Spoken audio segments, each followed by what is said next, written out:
اس وقت ہم اللہ کے عذاب کے شکنجے میں ہیں۔ کیوں؟ جس قوم کے پاس اللہ کی کتاب ہو اور اللہ کی شریعت ہو اور وہ اللہ کے رسول کے امتی ہونے کے مدعی ہوں، وہ قوم زمین پر اللہ کی ریپرزنٹیٹو ہو جاتی ہے۔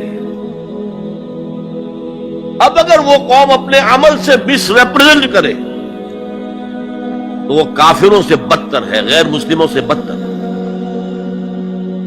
پھر ان کو عذاب ملتا ہے۔ آج ہماری ذلت اور رسوائی، ہم سے پہلے بھی ایک امت تھی، بڑی چہیتی اور لاڈلی امت تھی، ذرا اندازہ تو کیجئے۔ بنی اسرائیل صحرا میں سفر کر رہے ہیں تو ابر کا سائبان ساتھ ساتھ چل رہا ہے، دھوپ نہ ستائے، کھانے پینے کی ضرورت پیش آئی ہے تو من و سلوہ نازل کر دیا ہے۔ پانی کے لیے ایک ضرب لگی ہے عصا کی اور 12 چشمے، تاکہ 12 کے 12 قبیلے اپنا اپنا چشمہ معین کر لیں۔ تو یہ ساری جو جن کے اوپر نعمتیں ہوئی ہیں، انہی کے بارے میں فرمایا گیا جب انہوں نے بے عملی اختیار کی، بد عملی اختیار کی، شریعت کو پس پش ڈال دیا، اللہ کی کتاب کو پس پش ڈال دیا۔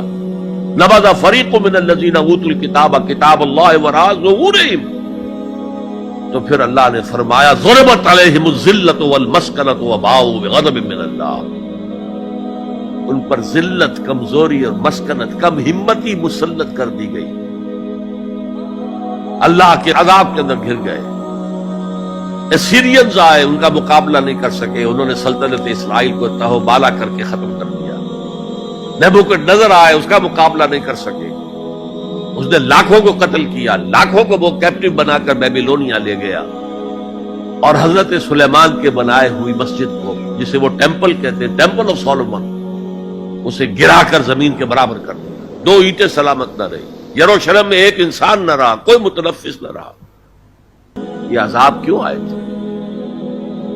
پھر ایک وقفہ آیا، اس لیے کہ پھر حضرت عزیر علیہ السلام کی دعوت سے لوگوں میں عمومی ایک توبہ کی تحریک برپا ہو گئی، لوٹو اللہ کے دین کی طرف، لوٹو شریعت کی طرف، تو اللہ کی رحمت بھی پھر متوجہ ہو گئی۔ مکابی سلطنت قائم ہوئی جو اپنے رقبے کے اعتبار سے حضرت سلیمان کی سلطنت سے بھی بڑھ کر تھی، لیکن پھر دوبارہ ان کے اوپر وہی دنیا پرستی، شہوت پرستی، یہ ساری گندگیاں جب آ گئی، مشرکانہ توہمات آ گئے، غیر مسلموں سے خلا بلا، اس کی وجہ سے ان کے اندر وہ ساری رسمیں ریتیں شروع ہو گئی، پھر عذاب آیا۔ پہلے یونانیوں کے ہاتھوں رگڑا گیا ان کو، سکندر کے ہاتھوں، سلیوکس کے ہاتھوں، اور پھر رومنز کے ہاتھوں رگڑا گیا، یہاں تک کہ 70 عیسوی میں ٹائٹس رومی نے، کیونکہ انہوں نے بغاوت کی تھی ان کے خلاف، رومنز کے خلاف، تو حملہ کر کے 1,33,000 یہودیوں کو ایک دن میں قتل کیا۔ اور جو دوسرا ٹیمپل انہوں نے بنا لیا تھا، سیکنڈ ٹیمپل جس کو وہ کہتے ہیں، اس مکابی دور میں وہ حضرت سلیمان کا بنایا ہوا وہ معبد جو ہے وہ دوبارہ بن گیا، سن 70 عیسوی میں اسے پھر گرا دیا گیا، آج تک گرا پڑا ہے۔ 1934 برس سے ان کا خانہ کعبہ گرا ہوا ہے۔ یہ اللہ کا قانون ہے۔ جو امت کتاب اللہ اور شریعت خداوندی کی حامل ہو کر اور طرز عمل اس کا مختلف اور برعکس ہوگا، وہ کافروں سے بدتر ہے اللہ کی نگاہ میں۔ اب علاج ایک ہی ہے، ہم کہیں کسی جگہ دنیا میں، کسی سائزیبل ملک میں پورا اسلامی نظام، پوری اسلامی سیاست، پوری اسلامی معیشت، پورا اسلامی معاشرہ، پورا اسلامی قانون نافذ کر کے دنیا کو دکھائیں، and we should be able to invite the humanity at large, come and see with your eyes, this is Islam۔ یہاں کی برکتیں دیکھو، یہاں ہر شخص کی بنیادی ضروریات ریاست کے ذمے ہیں۔ یہ جو سوشل سیکیورٹی کا کام آج ہو رہا ہے، اسکینڈینیوین کنٹریز کے سوشل سیکیورٹی کا نظام جو ہے دنیا میں کہاں سمجھا جاتا ہے، ٹاپ پر ہے۔ پھر انگلستان میں ہے ان امپلائمنٹ الاؤنس، امریکہ کے اندر بھی ہے، لیکن یہ کہ سب سے پہلا سوشل سیکیورٹی کا نظام خلافت راشدہ میں ہوا ہے، جہاں ہر شخص کی جو بھی بنیادی ضروریات ہیں اس کی کفالت ریاست کے ذمے تھی۔